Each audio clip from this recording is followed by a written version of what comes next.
ndaanza kuvuta kitanda, nitakifungua hamna kulala huko ndani. Sisikii vizuri. Ananiambia kitu gani kinachokusumbua? Naambia sisikii vizuri. Itatokea wewe kufa au mimi nitakufa. Uko unamwambia hivyo? Namwambia ndio. Akanambia kauli unayoongea sio nzuri na ileti amani ndani. Nitarudisha nyumbani kwa wazazi wako. Nikamwambia sawa. Mama alifuatilia sana, ikafika sehemu akakuta nimeshatua vyombo vipo nje. Nimevua nguo, nimemwacha mtoto chumbani. Huyu alikuwa ndo mdogo tu huyu.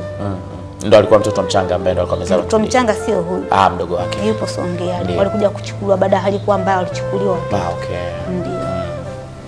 Sasa huyu ilikuwa kimo kidogo kimeongezeka. Nilikuwa pia naishi naye. Akawa anafuatilia mtoto.